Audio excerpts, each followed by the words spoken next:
Recording it. Okay. Hi, everyone, and welcome to our promotional event regarding our MSc in Digital Marketing and Analytics. So my name is Jade Kim. I work for TU Dublin as a program manager for that particular program, and we're in partnership with the Marketing Institute of Ireland. So just a few words about the program, and then obviously we'll talk to one of our students and one of our lecturers, because they are the best for getting insights on what it's like to actually join that type of program. But if you were wondering about a course for doing further studies in terms of marketing and getting a postgraduate degree, this course was made for marketing professionals. The reason why it's important nowadays to gain access to further education in that sense is that I had a recent kind of scroll through LinkedIn to kind of see, how careers are evolving within the marketing environment. And right now I saw that most of the companies that you have in Dublin, and even internationally speaking, are looking for candidates that have a master's or MSc degree. About 40% of job applicants actually as well have that type of degree. So it's becoming a market that's more and more competitive for that kind of demand. And also there's, in the job descriptions, there's always a line that's going to push forward the fact that you need to have analytic skills. And you might have seen that there are some new tools, new programs, new things that are actually written down that says Tableau, SQL, Python, and all that type of analytic kind of tools. So if you're wondering about how you could, give a better vision to your CV, and then also even to update your skills with those new techs, and then that master's is definitely for you. That will give you access as well to higher strategic job responsibilities. And the difference with just holding a undergraduate degree compared to a postgraduate degree is that you're really considered as being a person who has accessed high decision-making skills, as well as a certain level of critical thinking. So it's really about developing those strategic skills that are really important in those types of positions. So regarding the way our program is broken down, it's ran over 16 months, which is actually the fastest degree that you can get in terms of part-time degrees for that type of qualification in Dublin at the moment. And your school year will look like this. So from September to May, you will have 2 semesters and 2 evenings a week of classes. We divide it between workshops and seminars, and you will have, during those 2 semesters, a high component in analytics, which is digital metrics, semester 1 and semester 2. You'll learn about campaign planning, marketing communications in digital environment. You learn about consumer insights, value-driven strategic marketing, which is all about how to drive digital marketing strategies. And then semester 2 is just a summer school. So it's 4 weekends in June, and we'll cover modules such as regulation and governance, focusing most likely on the GDPR and its effects on digital marketing, consultancy research methods, which will be really useful for semester 4, and then predictive analytics. And then obviously you need to rest a little bit, so you have the summer off. And then we kick things back in September all the way to mid-December. And this will be a group project that will be accountable for your dissertation in that sense.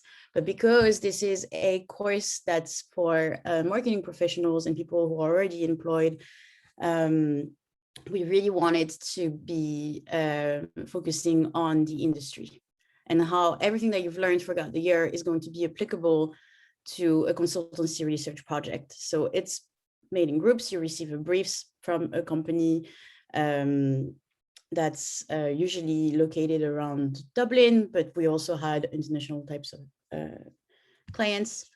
And then you have to work in groups do a consultancy research project, and then finally in February, you will graduate and be the lucky recipient of a master's degree. So it goes by really fast. I'm sure Melissa will tell you all about it.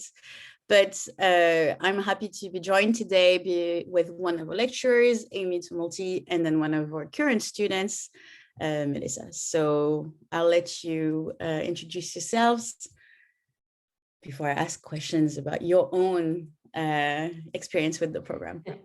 Thanks, Jade. So my name is Amy Tumelty. I am a social media and content manager at a creative advertising agency called TWBA Dublin. And I joined the lecturing team 2 years ago now.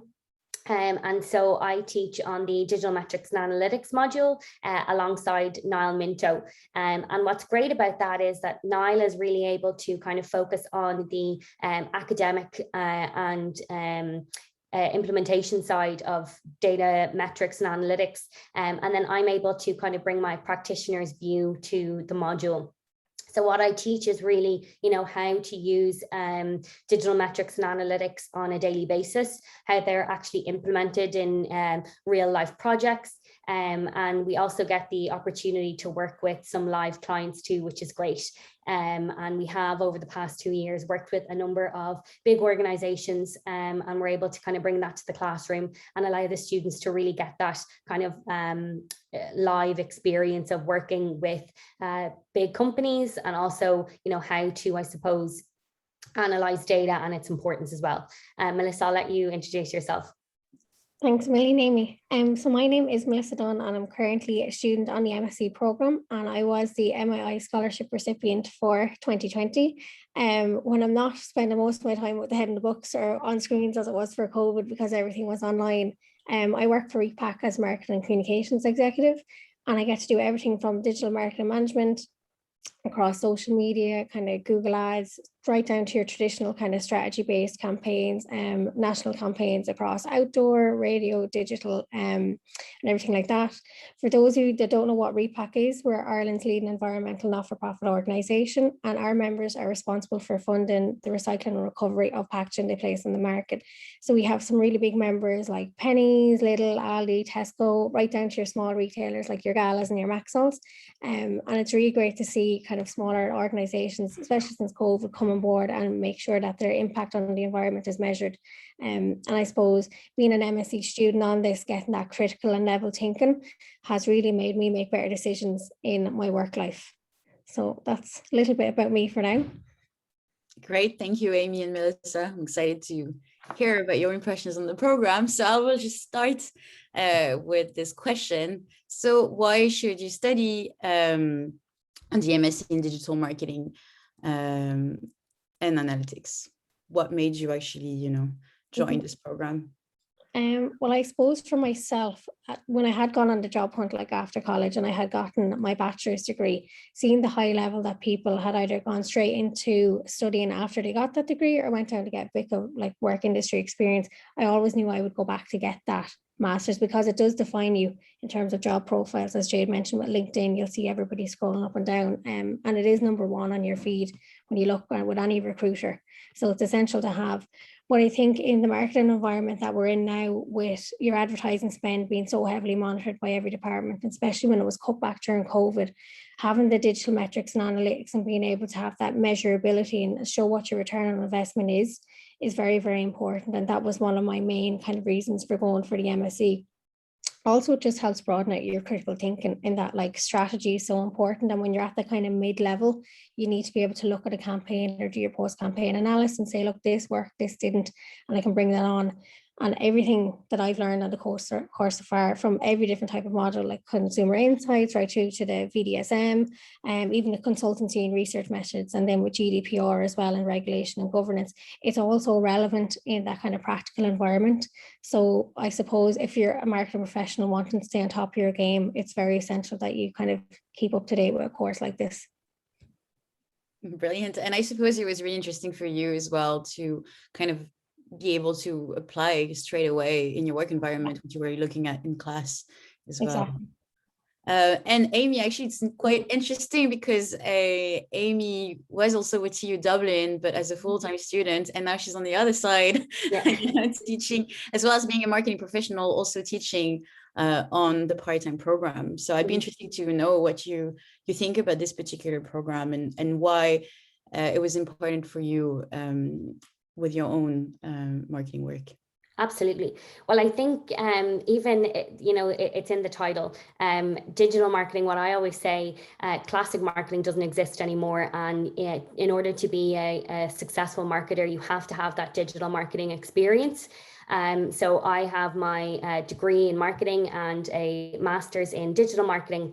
What's different about this course is actually, the students are able to utilize the resources of both TU Dublin and the Marketing Institute. So you have access to so many more people, opportunities through the Marketing Institute in terms of learning experiences and the lectures too. So there's a kind of a perfect mix of academic lectures and practitioners too that really help to give all of the students a really holistic view on digital marketing and analytics and its practical applications in the workplace. So I suppose why digital marketing and analytics is important in my role and in so many other roles across multiple industries, as really Melissa has kind of covered it off. But it is essential in learning how to really make your advertising and your company a success. There are so many things that we can learn from digital marketing and analytics. One of the most important aspects of it is really learning more about your consumers, gathering consumer insights, and learning how to kind of read data and understand it and then apply it to any future campaigns. So marketing and analytics is obviously something I do on a daily basis for all of my clients. And that ability to understand analytics is critically important. And it's all well and good to know how to kind of launch a campaign, but analyzing it afterwards is one of the most important aspects, and it really lets you guide any future choices that you make and really does increase efficiency. So there are so many reasons as to why digital marketing and analytics is important. But, over the past couple of years, we've really seen a rise in its importance. And now every marketer must have digital marketing and analytics experience and know how to apply that. Perfect. So you've really actually made the, that bridge between analytics and then also how to use those insights for like marketing strategies. Absolutely. And actually, what kind of modules you think Melissa helped you for this on the MSc? Because a lot of people would think, oh, analytics, it's going to be really data driven, but then what helped you kind of englobe this within the marketing environment? Yeah, and I think you're right there, Jade. Like the minute you say analytics, like people go to run because they're like, it's maths, it's algorithms, it's code, I can't do this. And I would say they're completely wrong. Like for the digital metrics 1 and 2 that we've done with semesters 1 and 2, and then even semester 3 with the summer school with predictive analytics, a lot of it is academic, but once you see the practical application of it, it's actually not that hard to get around, especially when you're in that kind of marketing environment and you're looking at your campaigns and you're actually seeing what you're tracking. So for me, I know the social media stuff that we did with Amy and when we worked with one of our live clients, just tracking the activity that we had done and being able to measure the spend going up and down, and then making switches between contents and the different ad platforms we were using, or even the different placements that we were using. It's so insightful to be able to see what you can do. And the fact that it's so measurable as well. If something's working, it's out there live, you can fix it, you can change it. It's not like a piece of advertising where you put it out and you're hoping to see what happens to a certain extent and you can track it. Whereas if you have something, say on Facebook, and the ad isn't going to that audience, you can change the demographics and see if that will respond or do a bit of A/B testing from that perspective. But I suppose the actual analytics side of it and those subjects were heavily linked back into the stuff that we learned in consumer insights in terms of the different types of research methods like ethnography and how to actually find your demographic before you go out with anything. Again, going back to the value-driven strategic marketing where you needed to have your strategy before you could go out and actually gather any of the data to make sure that you were on the right track. And then with the consultancy and research methods as well to make sure that whatever your structure is of that research that you get the right grip. So I would say the modules are all heavily interlinked. there's a bit of an overlap with some of the content, but it's from different angles, which is really helpful, because sometimes if you're looking at it from one perspective, you feel like you're honed in a little bit. But that's what I found really, really good about this course, is that I could connect the dots between the different subjects and say, well, look, I can take this from consumer insights and bridge it to the digital metrics one. And then that has popped back up again in my summer school. I'm like, I've learned that now, so I can bring this back in here again. So it's a really, really fluid set of subjects, and they're all really, really practical, like both from, you get the academic style and how to actually do it and reference and source your kind of references that way, but actually do the practical application with so many like live clients, and them being big and small, national and international, has been brilliant. I think you bring up a really important point there, Melissa. And I think I told you guys this story when I was first teaching you. But, you know, when I was doing my master's, I did a similar module, and I was absolutely terrified at the thought of analytics and metrics. And I really thought, that's where I'm going to struggle. I don't like it. I instantly, you know, had this perception that it was going to be very numerically based, and it was going to be boring, and it was going to be difficult. And now I'm lecturing on it. So it's anything but. You know, essentially what analytics and metrics is it's storytelling, it's data storytelling. You're able to get so many insights from being able to read your data, being able to understand why people, why social media users are making a certain behavior, or why they're clicking, why they're not clicking, and you're able to kind of generate so many insights that can really be shared with multiple aspects of the company, not only your own department, but across multiple departments as well. So please don't be scared of data and analytics, because I was, and here I am now. And I suppose even for you, Amy, what is really interesting is that because you really have that cohort for throughout the whole entire academic year. Mm-hmm. So do you actually notice the difference between the assignments that you would get, you know, at the beginning, and then as they go along the course, they get more and more insights regarding other kind of modules, etc.? And do you feel this even in the way that you teach the class? Absolutely. The difference is shocking.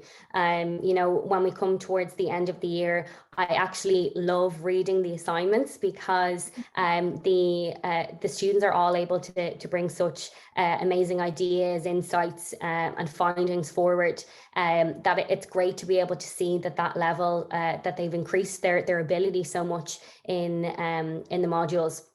So it's absolutely fantastic. And what I love as well is getting emails from students who are asking about, you know, implementing a certain analytics tool in their own job, and, you know, how will I do that, or what do you think about this? And it's great to see over the course of the year that actually they're starting to implement everything they're learning in the masters and actually applying it to their own company or their own role too. So it's absolutely brilliant. Yeah, and I think one of the strengths of this program particularly is because you have a golden thread of where you learn little by doing as well. And then all of your consultancy research project will be about applying everything that you've seen throughout the year. So we can make sure that you leave TU Dublin and the Marketing Institute of Ireland in this particular program with a strong, you know, knowledge about how to actually apply theory to practice. Absolutely. So this is where I ask you actually, even, you know, for yourself, like Melissa, because we have this approach of like learning by doing. Mm-hmm. Do you need any previous experience in analytics or digital marketing when you actually joined that program?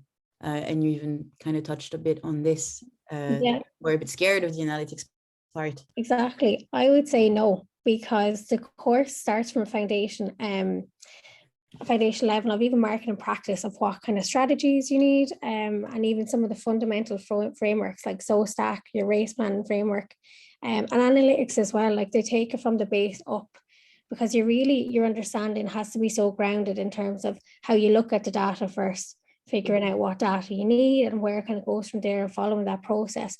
And what I found with a lot of subjects were they were very process led. And we did learn an awful lot by doing, like you had that kind of core assignment project, which was a group project, usually with your live client, that you had to kind of figure out as you go.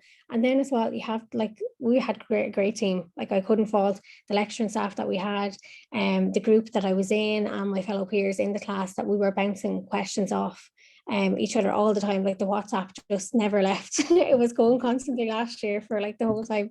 So I would say no, you'd like, if something was putting you, like stopping you from saying, I'm not going to do this because I don't know what digital marketing is, or I don't have a marketing background, the course starts from the fundamentals and you can build your way up as you go through. Thank you. And Amy, because you're on the lecturing side, do you think people need to have a previous experience in analytics to actually join this program, or even absolutely not? I think what makes the program so great is that those differing levels of experience. The students are coming from all different industries, backgrounds, roles, and that's what's so great about a lot of the group projects that we do, is that each student has their own kind of expertise and their own areas of interest, and they're able to bring those to the group projects. Like, you know, we definitely don't want 30 people with the exact same background, the exact same academics. We want people with kind of diverse backgrounds who are able to upskill and bring something new to the course as well. So absolutely not. And as Melissa said, what I hope we do really well is kind of teaching it from the ground up. Never assuming that you know, all of the class have the same abilities in terms of digital and social knowledge, but rather, you know, really bringing it from the ground up and making sure that everyone is starting from the same place, everyone has the same understanding, and we are really open to, you know, helping out any students that feel like they don't have enough information about a certain topic. You know, they can email us, and hopefully in September ask us in person, and you know, they can absolutely come to us with any questions. Happy to jump on calls and explain things further. That's absolutely fine too. So I definitely wouldn't worry about that. You know, there's always someone to go to ask for help or guidance on anything. Yes, you're right. That's something that we also, you know, need to put forward, is that because you will be in class with students who are also working in the industry already and different kind of backgrounds, you'll have that diversity where you will learn about different kind of perspectives. And I think that makes a program even richer in that sense, in terms of exchanges and discussions you can have in class, because it might bring out a theory that someone might have seen in a particular context that might be different for another student and their own experience with it. So it's always great to spark those kind of discussions as well. And also we try to have cohorts that stay on the human kind of side, you know, maximum of like 25 people usually. And that really brings a better classroom environment for questions and also following up with lectures. So what elements of the course did you actually enjoy the most, Melissa, now that you're about to enter your last semester? I would say the group projects were probably the best side of it. You get a lot out doing the individual, like academic stuff yourself, but it's great to have someone there and be like, what is this? What do you think of this? And actually challenge people with your ideas too. Definitely the live projects, like we've worked across national and international clients between this year and last year. We've done social media stuff, we've done digital marketing strategies, and we're currently doing research for a client now as part of the consultancy research methods module as well. We've had such a diverse range of clients and industries, like across everything, not-for-profit, commercials, startups, people who are already in it and are looking for a refresh. So from my perspective, having those kind of different clients and being able to even say that on your CV that I've done that, this is something we recommended a strategy. And even from a recent project that we did, we can see the client actually implementing the recommendations that we made across their digital and social channels. So they get the kind of reassurance as well that what you've done has had a really good impact for them, has been brilliant. So definitely from my perspective, that was my favorite element of the course. It just adds that really practical side to it. You feel like you're getting an awful lot more out of the learning, and that it's not just like, here's a project you're submitting and it's gone. We've often emailed the lecturers often. I think Amy's been one of, what did they think of that? Like, did they like it? Have they done this? And I know poor Amy and poor Niall especially have gotten more emails from me in the last year than they ever would have liked about questions. So when they do say they're available, they are really available, which is a great support. Like, and a differentiator of this course, as Jade mentioned at the start as well, is that it's not just the TU Dublin supports you have, it's the MII supports too. Like, and the team there have been absolutely brilliant as well. So I think for me, it was definitely the practical elements of the course and the projects and the amazing support team that we have between the lecturing staff and the actual group that I was with for the year. I have to agree with you there, Melissa. I think that the live clients, the projects that we were able to do with the live clients was really special. In semester 1, we worked with a global not-for-profit called Translators Without Borders, and the client was able to, whole client team were able to hop on a call with us, kind of brief us in on really what they needed, what they expected.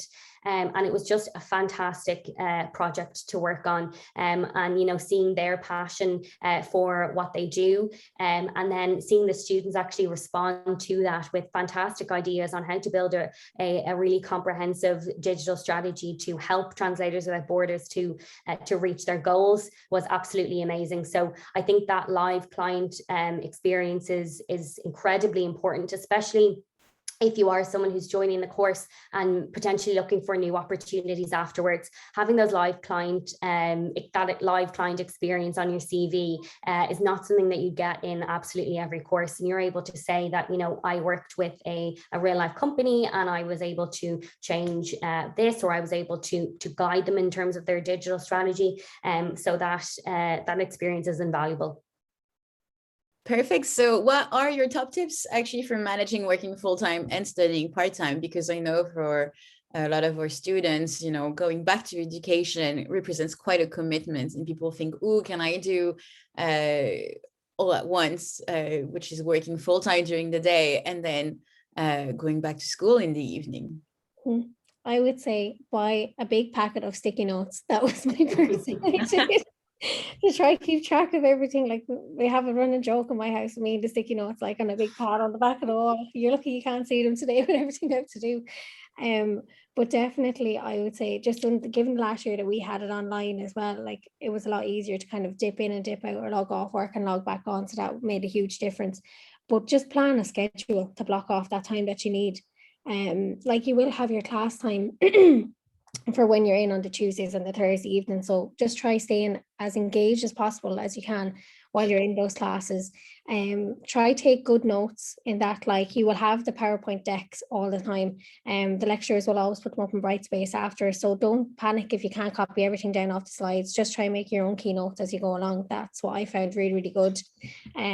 Try stay on top of all your readings as well, because they do come in handy, especially linking between the different modules. But what I found most useful for me was, I knew, say on a Tuesday and a Thursday evening, I would have those hours blocked off for class. I would block it off per subject then when it came to the weekend. So if I had a 2-hour blocked in for analytics, that's when I looked at analytics and I zoned in. I took a break, came back, then had a different subject then to mix it up, because if you stay looking at one subject all day, your eyes will go blurry, especially with all the screen time that we had within the last year. So I'd say just don't be too rigid on yourself, but put a little bit of pressure on yourself to get the work done, because it is intense. I'm not going to lie, we had lots of late nights, lots of coffee, lots of Zoom classes past 12 with the guys in the group, getting stuff done and stuff submitted. So I would say try find a pattern that works best for you and just blocking off that time. That's what I found really helpful. And even putting little calendar notes in your diary, in your college calendar, this is what you're going to do. Or I downloaded an app and I put in the dates of all my assignments when they were due. And it was like a little countdown timer. You have 10 days left to this, or for this part. Or if I gave myself 3 days to do a certain section, I'd put a timer on it then that I knew that I was coming up, just to keep it in the background, because it is very difficult when you're working full time to take that time out and make sure you're performing at your optimal on both sides. So make sure you don't burn yourself out either. Like, it's okay to take a bit of you time. It's okay to go out with the friends and take a walk or walk the dog or get a coffee, because that's just as important, because your mind won't be refreshed if you don't kind of do those things for yourself too. But yeah, kind of make up a schedule that works best for yourself, and then you'll find your groove as well. Like, the first couple of weeks I found were the toughest in trying to see where I was going to go, because I don't know about anybody else, but I was a whole year out of college and referencing and being on my computer and then trying to get in and out Brightspace. And poor Jade, I couldn't get into Brightspace, and she gave me a password to get me back into Brightspace. So like, you'll find your feet after a couple of weeks, but just don't go too hard on yourself at the very start, because you will get there. Brightspace, it is and the technology and stuff. But I mean, you did join on very peculiar type of year for sure, but we've learned a lot from it, which I will touch on words on it a little bit after. But Amy, even for yourself as a lecturer, how do you take that into account? The fact that, you know, you're designing your classes for an audience that's working full time. I think it's really, really important to be cognizant that all of the students are working 9 to 5 and then they're coming into your class. So there are a couple of things, and a lot of these I've actually learned from Niall Minto, from having him as a lecturer back in my days of being in college. And one of them is to ensure that all of the classes are really, really interactive. And that has obviously never been more important than it has this year when we, you know, had to transition to Zoom. Since it's essential to have interactive elements to every class. So, you know, I myself, I work during the day and then I lecture in the evening. So I know how tiring it gets, but the students themselves have that added pressure of needing to, you know, submit assignments and do a little bit of research. So actually having those interactive sessions is a way of kind of keeping everyone engaged, keeping everyone a little bit entertained, and not, you know, having these really long sessions of just me talking for 2 hours. It's actually, you know, a lot of back and forth from the students. They're able to ask questions. We do a couple of little exercises throughout the class. Just to, you know, make sure that it's not just me talking, it's actually everybody getting a little bit engaged, because there's nothing more tiring than just sitting there and watching someone speak for 2 hours. And of course, as I said, the students have been working all day, so it's really important to do that. Another kind of aspect to it is that we work really closely with the other lecturers to ensure that the students are not submitting all assignments for all modules on the same week. That's just simply not possible. So because Niall and I share the module and we teach together, we make sure that our assignment submission dates are really spread out, and there's a couple of weeks between each, just to give the students enough time to actually, you know, put their mind into one assignment, really focus on that, and then take time for the other assignments too. So we do try and be super cognizant of what the students are going through on a daily basis, and try and manage that, and just not, I suppose, make it as easy as possible for them. Yes, and I that's kind of like one of your, you know, advantages as well, is because you remember what it was like to be a student for those kind of things. It's always kind of good to base it on your own experience and also make it easier for other people to see what works and what does not. But that's something that we're really aware of, and this whole course was really tailored for professionals, that it's made possible for people to keep their full-time position and also work on evenings. And as Melissa said, of course, it's going to be challenging because university work is challenging in itself, but the school year goes by so fast. And as soon as you get this own rhythm and find your own pattern, things will get easier. There's always a time of adaptation at the beginning anyway. And as well, there's a lot of things that are changing for us, given the restrictions that we had last year. We got to familiarize ourselves with remote learning, and we thought that it was working quite well for part-time students. So even for this September, the idea is that we offer one evening on campus a week and then one other evening online. So it helps people save time for commuting, etc., or having other kind of, you know, things at work. So last questions for you. So what are the job opportunities after completing this MSc? So particularly for Melissa, for instance, you know, in terms of how you want to see your career evolve, what kind of job opportunities did you notice were opening up for yourself, even in terms of evolving in your own company, which is Repak? Yeah, within my own role, I've been given a lot more responsibility from the digital aspect, and I suppose they lean on me an awful lot for being the kind of digital expert in there now, having like been midway through the course as well and get my perspective. There's been great adaptation as well within my organization across different departments and absorbing digital marketing as well, which is great to see. So I would hope that within my current role, I continue to expand and kind of bring people around to my way of thinking, and that the power of digital and how you can integrate across all different types of communications to make it work. I suppose long-term from a career, I cannot see a career without digital marketing. Like I do love it. Like Amy said earlier, there's no such thing as traditional marketing anymore. They're all blended. Like even when it comes to the outdoors, advertising, which would have predominantly always been digital, you track that and measure it analytically now with your digital stuff.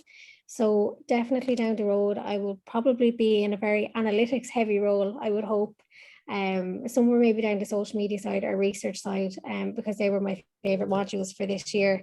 So pretty much that's kind of it for now. I haven't planned too far ahead because I've been so busy, but I will definitely get to bring more of it, I hope, in the future.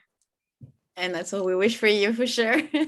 And what about you, Amy? Even in terms of where you are at work, people that you see around you that you're working with, or clients, etc., or even for your own career, what job opportunities have you identified? So I think what's unique about this particular program is the analytics aspect of it. So it's digital marketing and analytics. And analytics is really going to set somebody aside when they're going for a job, when they're going for a promotion, because it's not an achievement that everybody has. It's not something that everybody studies. So having that added benefit of the analytics and understanding all of the programs, understanding how to read it, implement it, understand it, is going to be really, really important in anybody's future career. Obviously, over the past couple of years, we have seen the rise in importance of digital marketing, and over the next few years, that it will continue to do so. It's an essential kind of function of any company. And as we've talked about before, there is no marketing anymore. It's all digital marketing, and it should be, it needs to be implemented everywhere. So I think that, as an essential function of any company, the digital marketing and analytics course will really help you to learn the tools that you need to either start a new career or improve in your current role too. Thank you. What I've really noticed, even with some of our former cohorts, and now that I see after a few years how they're evolving, definitely after getting the MSc, they moved on from executive positions to more managerial ones, where they would deal more with strategies and insights, and how to actually convert those data that you get through analytics to proper strategic insights for growth, innovation, etc. And we even have students that have, after they've graduated from this program, actually launched their own company regarding analytics and insights or consultancy, or even other ones who come back to us to have their company participate in one of our live projects, which is always quite a joy. So really, one of the great things that we have is that we not only just have that TU Dublin network, but also the Marketing Institute of Ireland one, which makes sure that you're always updated with all the latest industry trends. You'll have access to great speakers that come for workshops for us. So we always make sure that we do that bridge between the latest academic trends and research that's been conducted to how actually this implies to the industry, which is really important because marketing is quite a fast evolving environment. And with all the technology that we have nowadays, it's essential that you keep track of those things. So that was my last question. I will just have a few key points before I close this session, but it was such a pleasure having that discussion with you, and even Melissa, as you go on through the school year to see how you've actually used all of those insights for your own career and see you reflect on what you've learned from the program. It's actually a great thing, and I'm sure Amy, it's a great thing to have as a lecturer. Absolutely. As well, to see what you've been teaching people, how it's being received as well is always a great thing. So a few key points, of course. So our closing date for applications are on Friday, 3rd of September. Our lectures will start on the 21st of September, which is when Melissa will start her last semester. So you always have that little bit of overlapping between two cohorts. And as we said, lectures for semester 1 and 2 are every Tuesday and Thursday from 6 to usually more 9 p.m. It's not a 10 p.m. Sorry about this. This probably was a typo. sometimes we have workshops as well, but we do give out those dates really well in advance. And regarding the fees, so if you're a MII member, which I strongly encourage that you join the network, because you'll have access throughout the whole year to all of their additional kind of events as well, and the network. But your fees will be of 12,550 euros. And if you're non-MII members, it's 13,550 euros, knowing that the MII does offer some payment installment plans to break down the payment throughout the year. If you have any further questions, please feel free to email me. I'm always happy to answer. So it's jade.kim@tudublin.ie. I will also be happy to organize a phone call if you need any additional details. So really do not hesitate. Melissa and Amy, I want to thank you again for all those precious insights. And I don't know if you have some last words for like people that are kind of, considering joining this program. Yeah, I would say if you're thinking about it, you already have it in your head, so you might as well do it. It's definitely something I can see has shaped my career for the better and has made my kind of critical thinking 100 times stronger. So I would say go for it. There's no better time to do it now as well, and the fact that it'll be offered kind of like one day remote and one day on campus as well, because you have the perfect blend of getting that in classroom experience and doing it online at like your own comfort too. So I would say just go for it. You'll feel 10 times better when it's all done. We're near the end of it now, and I know me and my classmates are like, we're nearly there. We're nearly there, so you'll be the glad of it after. I think Melissa is the perfect person to talk about this. Her passion for the course is really coming through, which is absolutely lovely to see. But yeah, if you really want to further your career in marketing, it's a great way to go. As we said, it adds, there's that added benefit of having the analytics in there, which will really set you aside from other people in the industry. It's not scary. And there are just so many resources available to you through TU Dublin and the Marketing Institute. Just something Jade said there, which I forgot to mention, was that there are plenty of industry experts who come in and talk to the students throughout the year too. So, you're not just hearing from us, but you're also hearing from people who've been in the industry for 20 years, people who are working in some of the largest digital marketing companies in the world. So you're getting all of that insight and all of that information. And so it's an absolutely brilliant course to choose. Thanks so much, Jade, for having us. Yeah, thank you. It was such a pleasure. And best of luck, Melissa, with the rest. Yeah. I'll see you in September. And likewise with Amy. And I do enjoy the summer a bit away from all of that education. Yeah. But please, if you have any questions, do not hesitate to email me. You can also email the MII. We'll be happy to answer. Bye. Thank you. Bye.